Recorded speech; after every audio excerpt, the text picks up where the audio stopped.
Récemment, j'ai lu le livre, je l'ai fini d'ailleurs, c'était super. Le livre qui s'appelle Models Attract Women Through Honesty.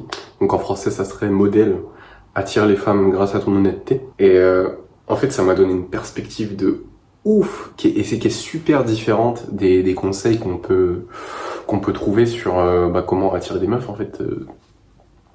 Et c'est génial. C'est génial parce que ça a totalement changé ma vision du truc. Et en fait, je vais te faire un petit résumé, mais des choses qui, pour moi, sont super importantes dans ce livre-là. Alors, c'est un livre que j'ai en PDF, c'est pas un livre là, donc je pourrais pas te le montrer comme ça, mais je l'ai dans mon ordinateur. Et en fait, c'est un banger. Parce que la différence fondamentale entre ce livre et les conseils que tu vas recevoir en général, c'est que dans ce livre, en fait, on t'explique que, en fait, faut vraiment être toi-même.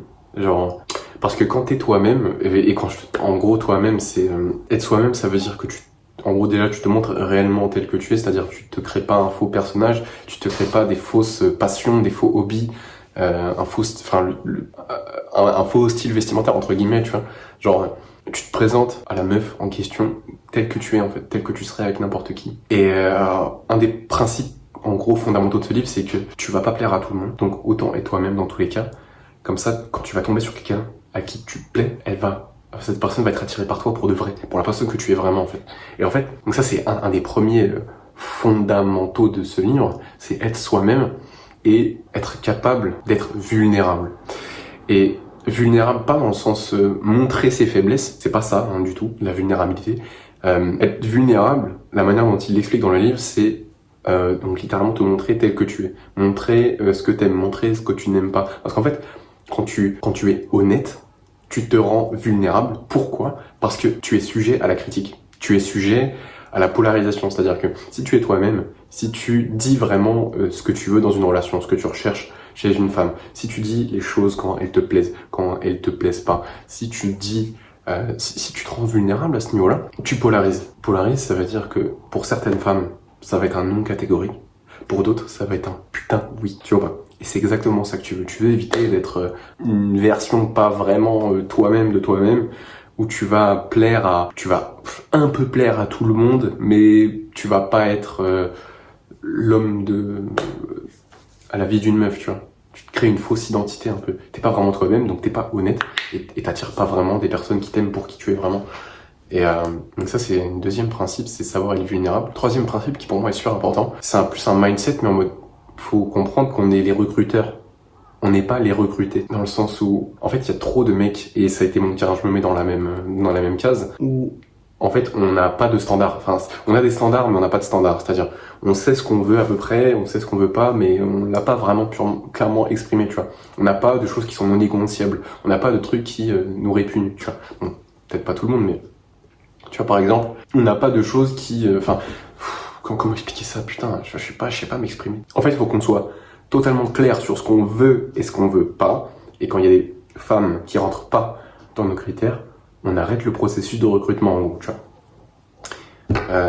En gros, si tu veux, c'est une analogie comme ça. Et en fait, ça te met dans une position, entre guillemets, d'abondance, où t'as pas peur de déplaire, t'as pas peur de te montrer tel que tu es.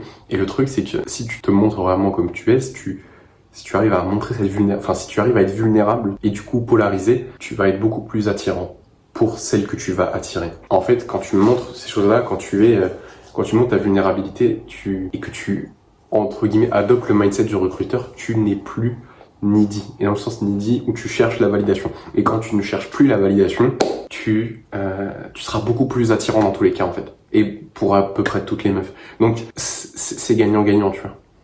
C'est-à-dire que tu as des standards, tu recherches ces standards, ce qui ne fit pas, tu le prends pas, tu vois, comme si t'étais un recruteur, comme si t'étais un employeur, tu vois. Et du coup, t'as l'air beaucoup moins needy, en fait. Et quand t'es moins needy, t'es beaucoup plus attirant, ce qui est paradoxal. Du coup, c'est tout bénéf pour toi, en fait. Donc t'as tout intérêt à être honnête.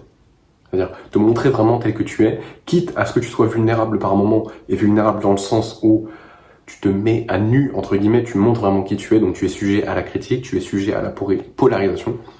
Mais en fait, ça crée de la polarisation et tu vas déplaire à certaines meufs et à certaines meufs où elles vont t'adorer en fait. Donc c'est bénéf. Et grâce à ça, tu parais moins needy et en fait, tu vas naviguer tes relations de la meilleure manière qui soit. Voilà. Donc ça, c'était les principes fondamentaux du livre. Et il y a aussi un passage du livre qui, pour moi, est aussi pas mal resté dans ma mémoire, c'est que le statut, tu vois, en fait, tous tes assets, et les assets, c'est en gros tout ce qui est greffé à toi, c'est-à-dire ton statut, tes biens, ton lifestyle, etc., c'est pas la seule chose qui compte. C'est même, en fait, c'est pas parce que tu vas avoir un statut que tu vas plaire à toutes les meufs. Ça va t'aider, mais c'est pas un prérequis. En fait, on a l'impression que c'est un prérequis, mais c'est pas un prérequis. Ça, c'est pas dit dans le livre, mais je te garantis que tu pourrais plaire à des meufs, même fauchées, si t'arrives à leur faire ressentir des émotions. Si t'arrives à les faire se sentir en sécurité, si t'arrives à les faire rire, si t'arrives à être assertif. Parce que ça aussi, c'est une big qualité, tu vois. Être assertif, je le répète, c'est savoir exprimer tes besoins, tes limites, tes frontières, sans animosité, tout en prenant en compte les besoins et les frontières des autres, les limites des autres, tu vois. Et crois pas, c'est une qualité que très peu de personnes ont malheureusement, et c'est un truc qui se développe. Voilà, c'est pas un truc qui est inné, donc tu peux travailler dessus dès maintenant, et je t'invite à le faire en fait.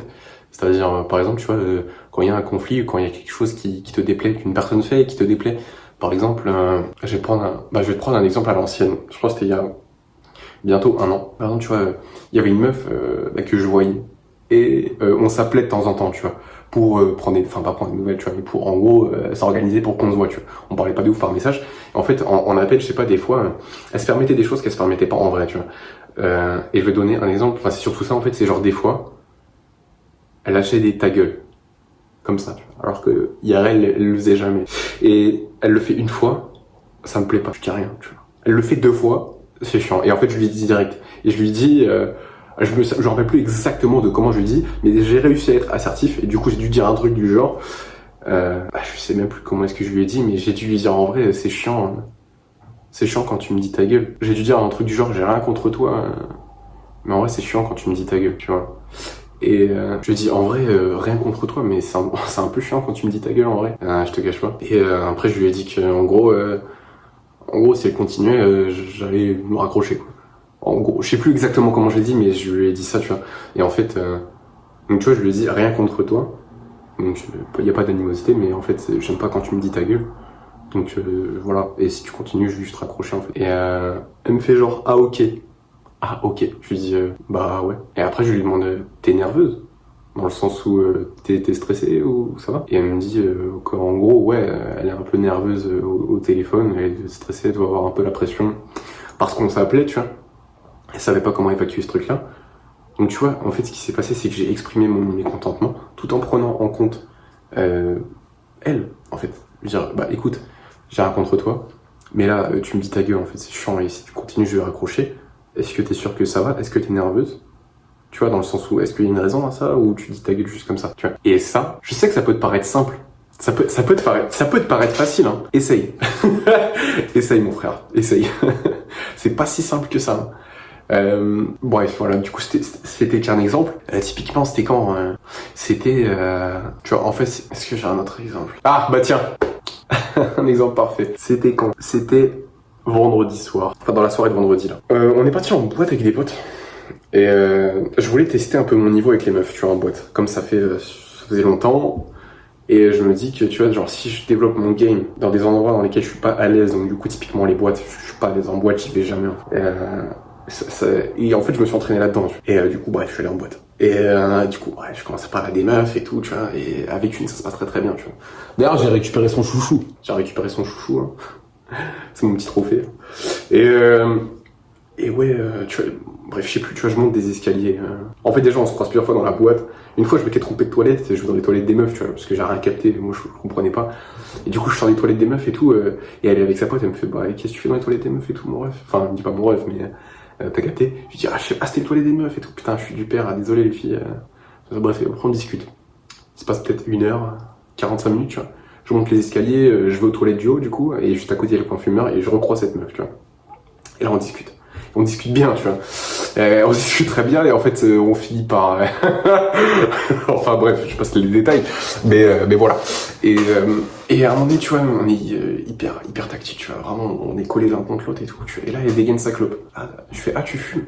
Elle me fait ouais, là je vais aller fumer. Et moi ça me fait chier de ouf, tu vois. Donc je lui dis, je sais plus exactement comment je lui dis, mais je lui dis, ah tu as fumé là? Et elle me demande si je fume. Je lui dis, non moi je fume pas, moi je suis pas trop dans ça. Hein. Elle me fait, ah ok. Et je lui dis, mais tu sais que là si tu as filmé, c'est fini entre nous. Je lui dis comme ça, tu vois. Genre je lui dis, avec un sourire, tu vois, je dis pas ça premier degré, je dis ça un peu pour jouer, tu vois. Mais c'est une manière d'être assertive, de lui exprimer mon mécontentement, entre guillemets, du fait qu'elle va fumer en fait. Donc là, je lui dis un truc du genre, ah mais tu sais que là, si tu vas fumer, c'est fini entre nous. Hein. Et elle me sourit, tu vois. Je lui dis, après, tu fais ce que tu veux. Hein.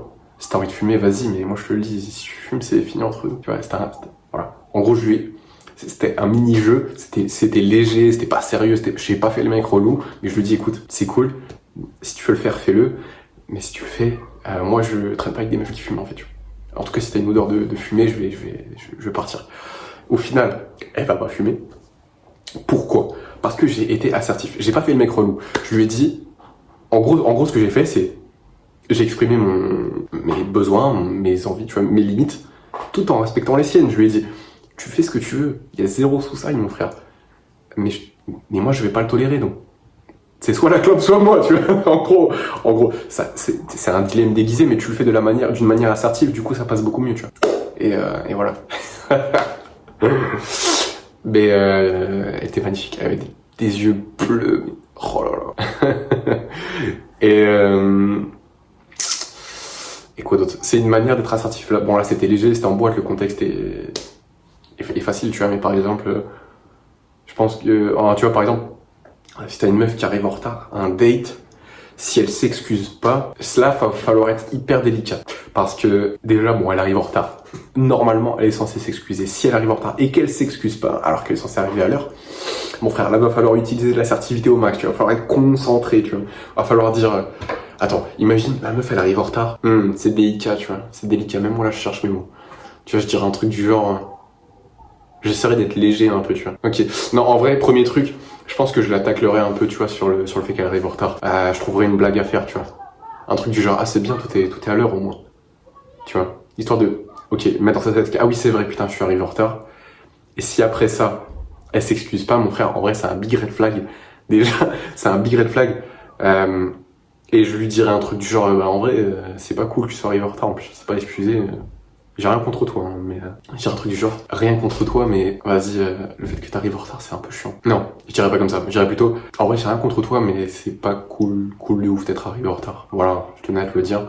Rien contre toi, je sais qu'on va passer une bonne soirée, mais juste, je préférais te le dire. Et juste que ça se reproduise pas, quoi. Hein, voilà, juste moi, j'apprécie pas. Je respecte ton temps. J'en attends de même de ta part. Sois toujours hyper courtois, parce que ça, je l'avais fait une fois. Enfin, genre, une fois. Une fois, une meuf est arrivée en retard à un de mes dates, mais c'était il y a 2 ans, c'était en 2022, tu vois. Et gros relou, le mec, gros relou, direct. Je lui dis, la prochaine fois que t'arrives en retard, je me barre. Oh, le gros relou. Bah, il s'est rien passé pendant le date, hein, mon frère.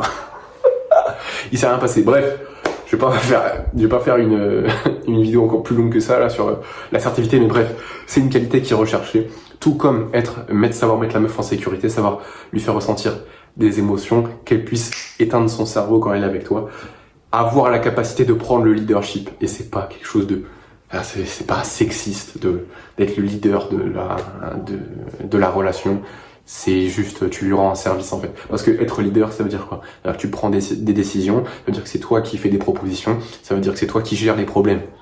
Tu rends service, tu lui fais économiser de l'énergie cognitive. Tu rends service aux gens quand tu prends le lead. Donc sois un leader, ok? Voilà, ça c'est d'autres qualités, mais et ça c'est aussi dit dans le livre, hein, il me semble ça. Donc voilà, bref. Donc si je dois résumer en gros les principes du livre, c'est sois honnête avec les meufs, n'aie pas peur de te rendre vulnérable, aie des standards, agis comme le recruteur, et c'est déjà pas mal. Après j'ai dû oublier un point, mais c'est pas grave. Et à la limite, ouais. Le statut, il n'y a pas que ça qui va compter. Ah oui, c'est ça qui est dit dans le livre. Le statut, c'est pas un prérequis, mais ça va t'aider. Donc si t'as pas un très bon statut social, c'est pas la mort, hein, frérot. Il y a des mecs qui ont un statut social qui est complètement éclataxe, pire que toi, pire que nous, et pourtant ils pêchent au plus.